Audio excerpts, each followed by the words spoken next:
I remember the exact moment my life split into two halves, the quiet life I thought I had earned and the strange life that began the morning someone left a baby on my porch.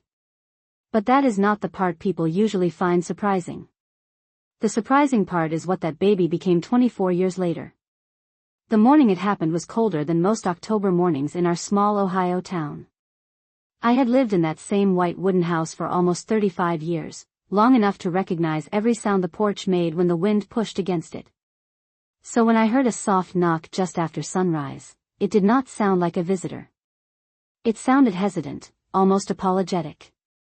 At 62 years old I had already settled into the quiet routine of a widow who believed the hardest parts of life were behind her. My husband had passed 5 years earlier, my daughter Linda had moved out west chasing what she called a better life, and the house had grown so quiet some days I could hear the refrigerator humming from the living room. That morning I was halfway through my first cup of coffee when the knock came again. 2 soft taps. Then silence. I remember thinking it must be the wind pushing a loose branch against the railing. Still, something about it pulled me toward the door. When I opened it, the porch was empty for a moment, and I nearly closed it again. Then I looked down. Sitting near the welcome mat was a small wicker basket wrapped in a faded blue blanket. Inside that basket was a baby boy sleeping so peacefully you would have thought he belonged there. For a long moment I simply stared, trying to understand what I was seeing. The baby stirred slightly, making a soft sound that was barely louder than the breeze moving through the maple tree in my yard. My heart began to pound in a way it had not in years. I looked up and down the quiet street. The road was empty. No cars. No footsteps running away. No one watching. Just the stillness of a small neighborhood that had not yet fully woken up. Tucked inside the blanket was a folded piece of paper. I knew before I opened it that whatever was written there would change my life. The handwriting was rushed, uneven, and painfully familiar. I can't do this anymore. Please take care of him. Don't try to find me. Linda. For a second the world felt strangely quiet, like someone had closed a door on every sound around me. My daughter. My only child. The little girl I had once held during thunderstorms was now leaving her own baby on my doorstep before disappearing into the morning. I wish I could tell you my first reaction was anger or disbelief, but it wasn't. It was something much simpler. The baby woke up and began to cry. That was enough to snap me out of the frozen moment. I lifted him carefully from the basket. He was so small that his entire body fit easily into my arms, wrapped in that thin blue blanket that smelled faintly of baby powder and laundry detergent. His face was red from crying, his tiny fingers curling around nothing. And just like that, the quiet life I had been living for years ended without warning. I carried him inside and set the basket on the kitchen table. The house, which had felt so empty only minutes earlier, suddenly felt too small to hold the weight of what had just happened. I read the note again, hoping the words might somehow rearrange themselves into a different meaning. They did not. Linda was gone. The baby remained. Outside, the morning sun had begun to rise over the rooftops, casting a pale orange glow across the front yard. I stood there holding the child my daughter had abandoned, realizing something that would take me years to fully understand. Sometimes the biggest decisions in life are not the ones you make after thinking them through. Sometimes they happen in the quiet space between a baby's cry and the moment you decide to hold him a little tighter instead of setting him back down. I did not call the authorities that morning. I did not drive to the police station or start searching for my daughter. Instead I warmed a bottle using the last carton of milk in my refrigerator and sat down in the old rocking chair my husband had built decades earlier. The baby stopped crying almost immediately as he drank, his tiny hand resting against my sweater like he had always belonged there. I did not know his name. I did not know who his father was. I did not know if Linda would ever come back. But as I rocked back and forth in that quiet kitchen, watching the sun climb slowly above the trees, one thing became clear to me in a way that felt almost unavoidable. That baby had arrived on my porch by accident. But from that moment forward, he would grow up in my house. The first week after the baby arrived passed in a blur of small discoveries and quiet adjustments that I had never expected to make again at my age. For years my house had been organized around silence and routine. I woke up at 6 in the morning, brewed coffee, read the newspaper at the kitchen table, and spent most afternoons tending to the small vegetable garden behind the house. Suddenly every hour of the day seemed to revolve around a tiny human being who depended entirely on me without even knowing my name. I remember the first night more clearly than anything else. The baby slept in a laundry basket beside my bed because I did not own a crib and the nearest store that sold one was nearly 20 miles away. Every few hours he woke with a small cry that sounded uncertain at first, as if he was not yet convinced anyone would respond. Each time I lifted him, warmed another bottle, and sat in the rocking chair by the window while the quiet street outside remained dark and still. By morning I had slept maybe 2 hours in total, yet I felt strangely awake in a way that reminded me of when my daughter Linda was an infant many years earlier. I realized quickly that caring for a baby at 62 felt different than it had at 24. My knees protested when I stood up too quickly, and my back reminded me every time I leaned over the kitchen sink to wash another bottle. Still, something about the rhythm of feeding, rocking, and watching him fall asleep in my arms made the house feel alive again. On the second day I drove into town to buy the things a baby needed. The cashier at the grocery store looked surprised to see me placing diapers, formula, and baby wipes onto the counter. Most people in our town knew I lived alone. I smiled politely when she asked if my daughter had come home for a visit. I simply said that I had a guest staying with me for a while. That evening I placed the small crib I had assembled beside the living room window where the afternoon sunlight came through the curtains. The baby slept there peacefully for nearly an hour while I sat nearby trying to imagine what Linda must have been feeling when she left him on my porch. I searched my memory for any sign that she had been struggling. Our last conversation had been brief. She had said she was busy and that things were complicated, which was a phrase young people often use when they do not want to explain anything further. The note she left behind stayed folded inside my kitchen drawer for months. I read it more times than I care to admit, hoping that perhaps she would call, or write again, or appear at the door with an explanation that made everything clearer. Days passed. Then weeks. No call came. The baby slowly began to reveal pieces of his personality. His eyes were a deep brown that seemed almost too serious for someone so young, and he had a habit of curling his fingers around the sleeve of my sweater as if holding on to something familiar. One afternoon while I was rocking him near the front window, my neighbor Mr. Thompson walked across the lawn carrying a small box. He had lived next door for nearly 20 years and had always been the sort of man who noticed when something unusual happened on the street. He placed the box gently on my porch and said his daughter had recently donated some baby clothes that might help. I thanked him, feeling both grateful and slightly embarrassed that the quiet change inside my home had already become visible to the outside world. Within a few days the news spread through the neighborhood in the gentle way small towns communicate. No one asked too many questions, but people began leaving small gifts on my porch. A pack of diapers. A knitted blanket. A stuffed bear that someone had probably stored in their attic for years. Each item arrived without a note, as if everyone understood that explanations were not necessary. By the end of the first month the baby had grown accustomed to the sound of my voice and the creak of the rocking chair. I had grown accustomed to something else entirely. The realization that this was no longer a temporary situation. One evening while the baby slept peacefully in the crib, I sat at the kitchen table and looked around the house. The walls were lined with photographs of my life with Linda and my late husband. Birthdays, holidays, summer afternoons in the backyard. Now there was a new life sleeping in the next room whose future had somehow become tied to mine. I did not know what the coming years would look like or how I would manage the responsibility that had appeared without warning. But as I turned off the kitchen light and walked quietly past the crib, I noticed something that surprised me more than anything else. The house did not feel heavy with burden. It felt full again. I did not choose his name right away. For the first few days I simply called him Little One while I tried to understand what my life had become.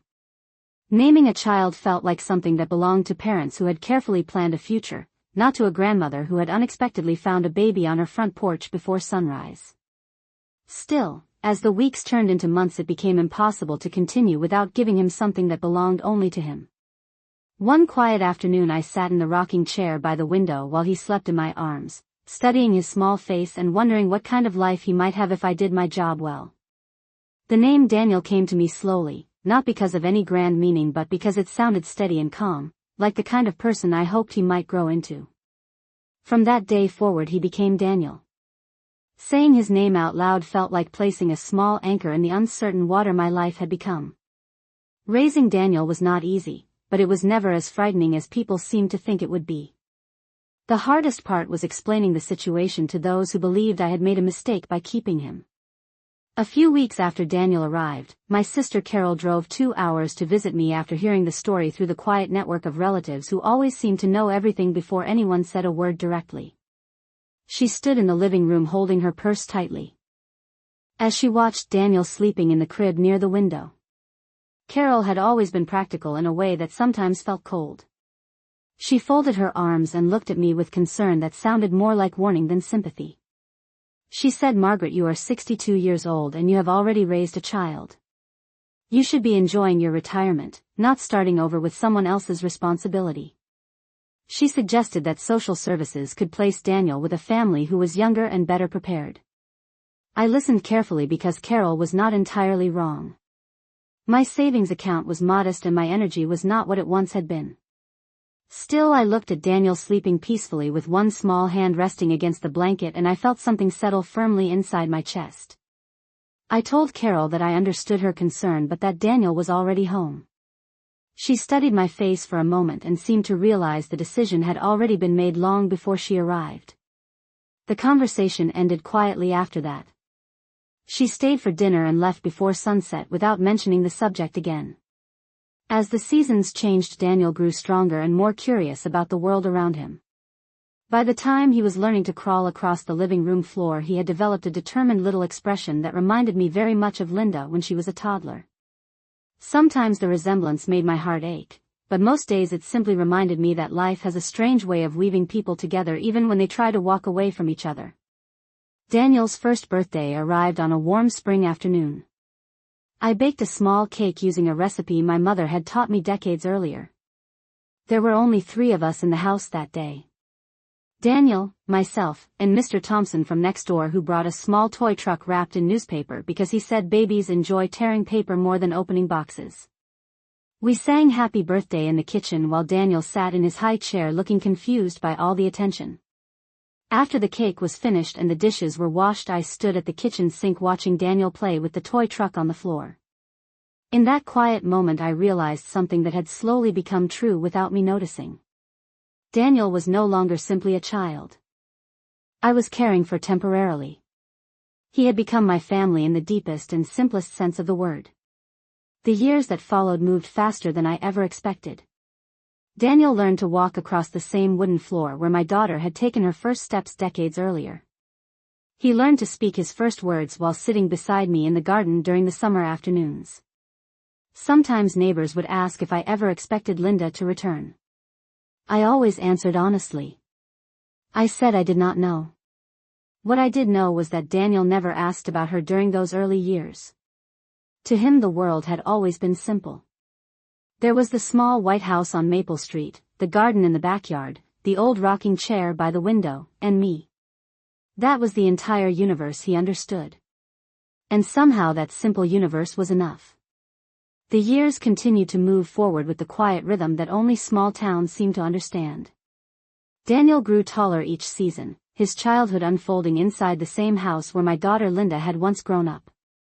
By the time he reached the age of 5, he had already developed a steady curiosity about everything around him. He asked questions about the garden, about the old photographs hanging in the hallway, and about the way the train sounded when they passed the edge of town late at night. His voice had a calm seriousness that sometimes made people smile because it sounded older than he was. Every morning we walked together down Maple Street toward the small elementary school 3 blocks away. Daniel held my hand during those early walks, swinging his small backpack against his side while he talked about the things he planned to learn that day. The first time I watched him walk through the school doors without looking back, I stood outside for several minutes longer than necessary. It was one of those quiet moments when a person realizes that time is doing its quiet work whether we are ready or not. Raising a child at my age required adjustments I had never expected to make again. I returned to part-time work at the local library so I could add a little more security to our modest savings. The library was only a 10-minute drive from the house and the quiet atmosphere suited me perfectly.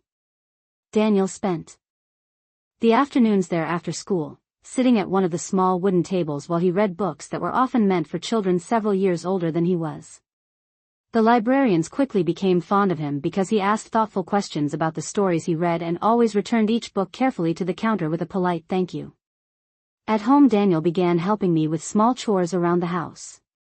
He watered the garden in the evenings and carried groceries from the car with a seriousness that made the bags look larger than they really were. Sometimes he asked about his parents in the simple way children do when they begin to notice that their lives look different from the families around them. When he was 6 years old, he pointed to one of the old photographs in the hallway where Linda stood beside me at a summer picnic many years earlier. He asked if the woman in the picture was someone he knew. I told him the truth in the gentlest way I could manage. I explained that the woman was his mother and that sometimes people leave before they understand what they are walking away from. Daniel listened quietly while sitting on the edge of the couch, absorbing the information with the calm focus he seemed to bring to everything in life. After a moment he nodded slowly and asked if we could go outside because he wanted to show me how high he could climb in the old maple tree behind the house.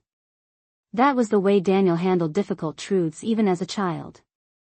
He accepted them without drama and then continued moving forward. As the years passed, his teachers began sending notes home describing how quickly he was learning. Reading came easily to him, and mathematics seemed almost like a puzzle he enjoyed solving. I kept each note in a small box in my bedroom drawer because every word reminded me that the choice I made on that quiet October morning had created a future neither of us could have imagined. When Daniel reached middle school, he grew tall enough that people occasionally assumed I was his great-grandmother rather than his grandmother. Daniel always corrected them politely without embarrassment. He would simply say, "This is my grandmother Margaret and she raised me." There was never any hesitation in his voice when he said those words. On summer evenings we often sat together on the front porch where his life had quietly begun all those years earlier. Daniel liked to ask questions about the world beyond our small town. He asked how people became lawyers, doctors, or teachers. He wanted to know how someone could make decisions that helped other people instead of just themselves. I remember one evening when he was about 14 years old and the sky had turned that soft golden color just before sunset. Daniel sat beside me on the porch steps looking thoughtful in the way he often did when he was trying to understand something important. He said that one day he wanted to do work that made things fair for people who did not have anyone standing beside them. I looked at him carefully in that quiet moment and felt a strange sense of calm certainty. Children sometimes say many things about their future, but Daniel spoke with a quiet conviction that felt different from ordinary childhood dreams. I did not know exactly what his path would look like yet, but I could already see the steady direction his character was beginning to take. The boy who had arrived in a wicker basket on my porch had grown into someone whose sense of responsibility seemed larger than the small town where he was raised. And although I could not have explained it at the time, part of me understood that the world would eventually notice the same thing I had seen growing slowly inside him for years. By the time Daniel entered high school, the small town that had quietly watched him grow up had begun to notice something about him that I had sensed for years. He carried himself with a calm focus that did not belong to most teenagers. While many of his classmates rushed through their days thinking only about the weekend football games or the next school dance, Daniel seemed drawn to questions that required patience and thought. Most afternoons he still walked from the school to the local library where I worked. He would sit at the same wooden table near the tall windows, his book spread neatly in front of him while the late afternoon sunlight moved slowly across the floor. Sometimes he studied history, sometimes government, and sometimes thick books about law that looked far too complicated for someone his age. I remember asking him once why those subjects interested him so much. Daniel thought for a moment before answering. He said that rules shape the way people treat each other and that understanding those rules might help someone protect people who do not know how to protect themselves. His answer was simple, but there was something steady in the way he said it that stayed with me long after the conversation ended. High school also brought new responsibilities into Daniel's life. He joined the debate club where his teachers quickly realized he had a natural ability to think carefully before speaking. During competitions he did not raise his voice or try to overwhelm others with confidence. Instead he listened quietly and then responded with calm reasoning that often surprised his opponents. The first time I attended one of his school debates I sat in the back row of the auditorium watching him stand behind the small podium. His shoulders were straight, his voice steady, and his eyes focused on the judges as he explained his argument with careful clarity. At that moment it became impossible not to see the direction his life was beginning to take. After the competition one of his teachers approached me and said that Daniel had the kind of mind that could carry him far beyond our small town if he chose the right path. Those words filled me with pride but also with a quiet concern that I rarely admitted aloud. Our life had always been simple. My salary at the library and the small savings left by my late husband had been enough to support us through the years, but college tuition was something entirely different. I began setting aside every extra dollar I could manage. I reduced small expenses, repaired old things instead of replacing them, and quietly placed the money into a separate savings account Daniel did not know about. Daniel never complained about the limits of our life.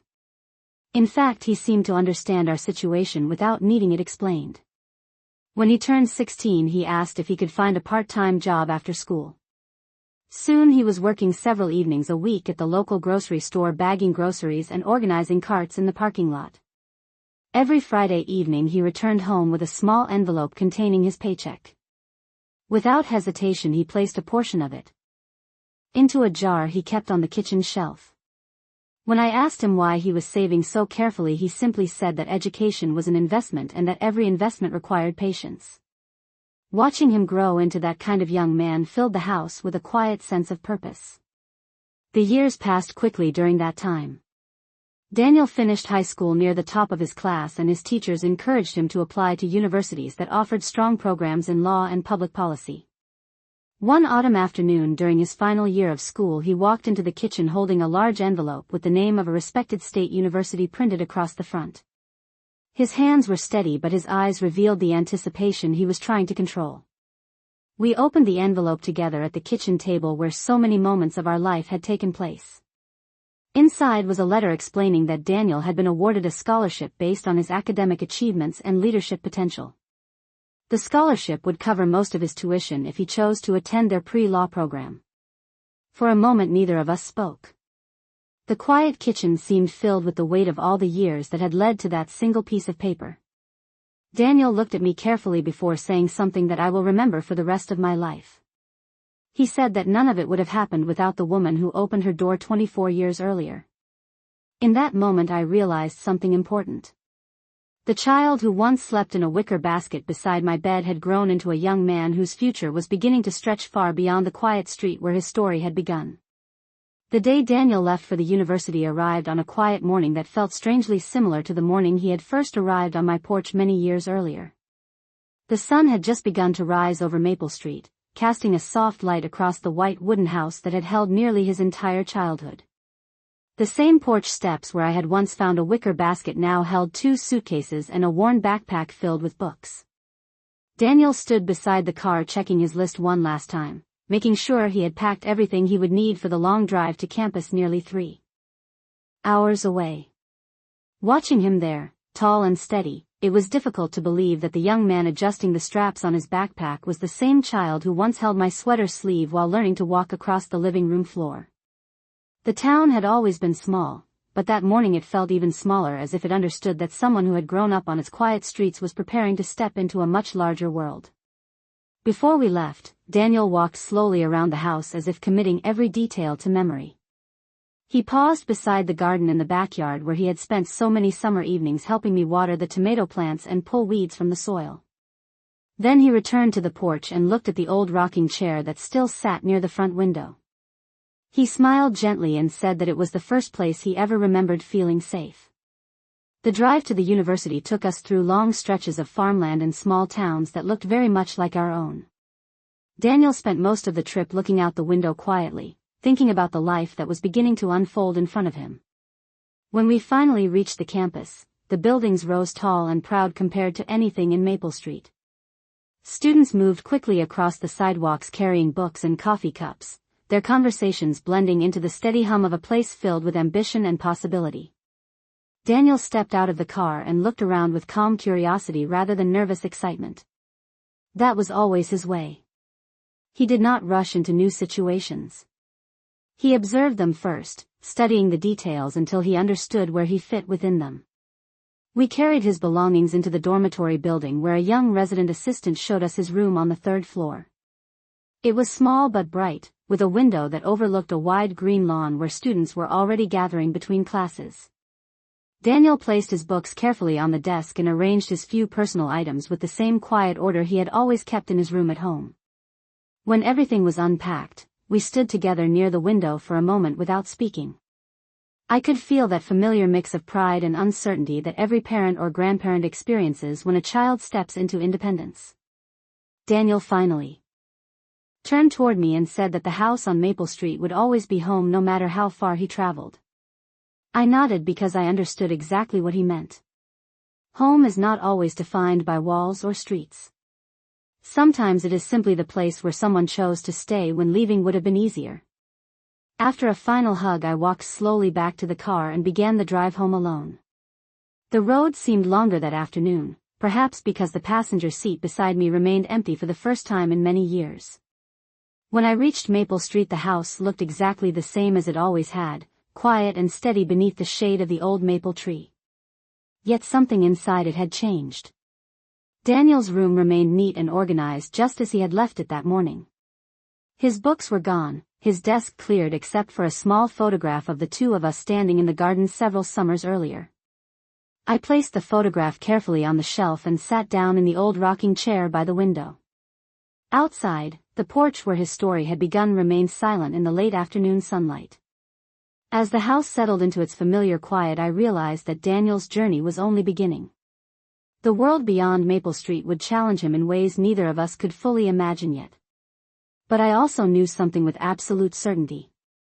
The values that had shaped him during those quiet years in our small town would travel with him wherever he went. And someday the world would see the same quiet strength that had once fit inside a wicker basket on my front porch.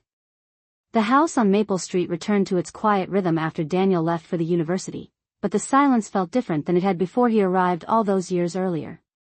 This time the quiet did not feel empty.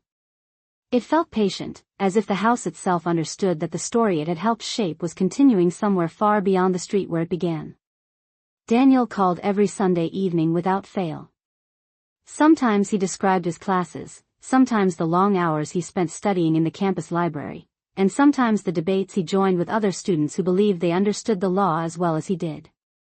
I could hear in his voice that the world around him was moving faster than the quiet town that raised him, yet he never sounded overwhelmed. He spoke carefully, choosing his words the same way he had when he was a boy sitting at the kitchen table explaining something he had learned in school. His professors had quickly noticed the same calm discipline that once impressed his teachers back home. Daniel told me about a constitutional law class that challenged him more than anything he had studied before. The professor often presented complicated legal questions and asked the students to argue different sides of the issue. Many students spoke quickly, trying to sound confident. Daniel said he preferred to listen first. By the time he offered his thoughts, the room had usually grown quiet because people realized he had been studying the entire conversation before speaking. The years at the university passed more quickly than either of us expected. Daniel spent summers working internships in nearby cities where he observed real courtrooms and assisted legal researchers who were surprised by how carefully he approached every task. When he returned home during those summers, he still helped me in the garden as if nothing had changed. Neighbors who had watched him grow up often stopped by to ask about his progress. Daniel answered their questions with the same humility he had carried since childhood. He never spoke about his achievements as if they were something extraordinary. To him they were simply steps along a path he had been walking for years. During his final year of law school, something important began to take shape in his future. One of his professors encouraged him to apply for a federal clerkship that could lead to a position within the United States Attorney's Office. The opportunity required an intense application process that included interviews with experienced attorneys who had spent decades in the legal system. Daniel prepared carefully for every conversation, reviewing cases late into the night and practicing his answers until he felt confident that he understood the responsibilities involved. I remember the evening he called to tell me he had been selected for the position. His voice remained steady as always, but I could hear the quiet excitement behind his words. The little boy who once followed me through the grocery store asking thoughtful questions had now stepped into a profession that would place him in rooms where decisions shaped the lives of many people. Even after beginning that demanding career, Daniel continued his habit of calling every Sunday evening. Sometimes the conversations were shorter because his work required long hours, but he always made the time to ask about the garden, about Mr. Thompson next door, and about whether the old rocking chair on the porch still creaked the same way it had during his childhood. Life on Maple Street remained peaceful in those years. The seasons continued their familiar pattern. Leaves fell across the front yard each autumn and the maple tree cast its shade across the porch each summer afternoon. Yet beyond our quiet town, Daniel's career was steadily expanding. His work within the federal system placed him among attorneys who handled serious legal matters requiring patience, integrity, and a deep understanding of the law. He approached those responsibilities the same way he approached everything else in life. He listened carefully, studied every detail, and spoke only when he understood exactly what needed to be said. Nearly 24 years had passed since that quiet morning when I opened my front door and discovered a wicker basket waiting beside the welcome mat. On one calm afternoon late in the summer, I was watering the garden behind the house when a dark vehicle slowly turned onto Maple Street and stopped near the curb in front of my porch. I did not recognize the car at first because it looked far more official than the vehicles that usually traveled through our small neighborhood. A tall man stepped out wearing a neatly pressed suit. For a moment I simply watched from the garden path, trying to understand why someone like that had come to such a quiet street. Then he turned toward the porch and I recognized the calm, steady expression that had once belonged to a thoughtful boy sitting beside me on the front steps. Daniel had come home. Daniel stepped onto the porch with the same calm posture he had carried since childhood, but time had added a quiet authority to the way he moved. The afternoon sun reflected softly against the dark surface of the government vehicle parked along the curb, something that immediately caught the attention of the neighbors who were not used to seeing such cars on Maple Street. I wiped my hands on my gardening gloves and slowly walked toward the front yard, my eyes still trying to reconcile the tall man standing beside the porch with the small boy who once held onto my sweater sleeve while learning to walk. Daniel smiled when he saw me approaching, and that familiar expression made the years between us disappear almost instantly. He walked down the porch steps and wrapped his arms around me with the same warmth he had shown every time he came home during school breaks, yet this time there was something more behind the moment. It felt like the closing of a long chapter and the beginning of something neither of us had fully imagined years earlier. When we stepped back from the hug, I noticed the small badge clipped inside his jacket. The emblem caught the light for a moment before he gently adjusted the fabric to cover it again. I did not ask questions immediately because Daniel had always preferred to explain things carefully rather than all at once. Instead, we sat together on the old porch steps where his life had quietly begun nearly 24 years earlier. The maple tree cast its familiar shade across the yard while a warm breeze carried the scent of the garden through the afternoon air. Daniel rested his hands together and looked out toward the quiet street as if remembering the years that had shaped him there. After a moment he began to speak with the same thoughtful tone he had used throughout his life. He explained that the position he had been working toward within the federal system had finally reached its next step. After years of preparation, training, and long hours studying complicated cases, he had recently been appointed as a federal prosecutor assigned to a regional office not far from our state. The responsibility meant he would now represent the United States government in legal matters that required careful judgment and integrity. I listened quietly while he spoke, feeling a deep sense of pride that was difficult to describe with simple words. The boy who once read books at the small library table after school had grown into a man trusted to uphold the law for an entire district. Daniel paused for a moment before continuing, and I noticed his eyes shift briefly toward the front door of the house. He said that there was another reason he had come home that afternoon. Over the past year his work had required him to review many different legal records and background documents connected to several cases. During that process he had encountered information connected to his own birth records, details that he had never fully explored before because he had always believed that some questions did not need to be reopened. However, one document had contained a familiar name that he had not seen in many years. The name belonged to Linda, my daughter, and his mother. Daniel explained the discovery calmly without anger or bitterness. According to the information he had found, Linda had spent many years moving between different cities before eventually settling in another state where she lived a quiet life far removed from Maple Street. Hearing her name spoken aloud after so many years created a strange stillness inside my chest. I had often wondered where life had taken her, but time had slowly taught me that some answers arrive only when they are ready. Daniel said that he had not contacted her and had no intention of disturbing the life she had chosen. Instead, he came home because he wanted to stand once again on the porch where his life truly began and share the news of the path he had taken. As the sun slowly lowered behind the trees, we remained seated on those old wooden steps, watching the quiet street where children still rode bicycles in the evening light just as they had decades earlier. Daniel finally turned toward me with the calm confidence that had guided him through every stage of his life. He said that every decision he made from that day forward would carry the lessons he learned in this small house. The lessons about patience, responsibility, and the simple courage required to open a door when life arrives unexpectedly. Listening to him speak those words, I realized that the future he had built was never truly about titles or positions. It was about the quiet promise that had begun the moment I lifted a crying baby from a basket on my porch and chose to stay.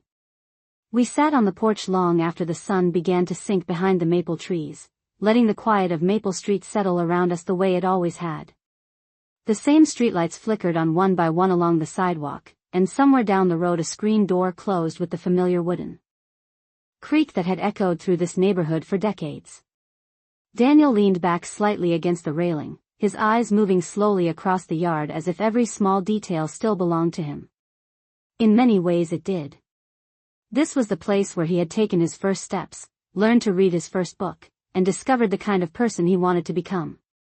The government car parked near the curb looked strangely out of place against the simple houses that lined the street, yet Daniel himself seemed perfectly at ease sitting on those worn wooden steps. After a few quiet minutes, he reached into the inside pocket of his jacket and carefully removed a folded envelope. The paper was thick and official looking, but the way he held it felt more personal than formal. He placed it gently on the porch step between us and said that there was one more thing he wanted to share. I unfolded the document slowly, my hands moving with the same cautious curiosity I had felt the morning I opened the door and discovered the wicker basket so many years earlier. The letter explained that Daniel had recently been assigned to a federal district office not far from our region. The position would require him to travel frequently, but it would also allow him to spend more time in the state where he had grown up. At the bottom of the letter was an additional note written in Daniel's own careful handwriting. He explained that he had arranged something that he hoped would bring a little more comfort to the house that had raised him. When I looked up from the paper, he smiled in the quiet way he always had when he believed he was about to surprise someone. Daniel explained that after beginning his work in the federal office, he had purchased a small property in the nearby town only 20 miles away. It was a modest house with a large garden and a wide front porch that reminded him of Maple Street. He said the home would allow him to stay close to the community that shaped him while continuing his work for the government. But there was something else written quietly within the details of the letter. Daniel had arranged for the Maple Street house to be fully restored and maintained for as long as I wished to live there. The repairs would strengthen the old roof, replace the worn porch boards, and ensure that the house remained standing for many more years.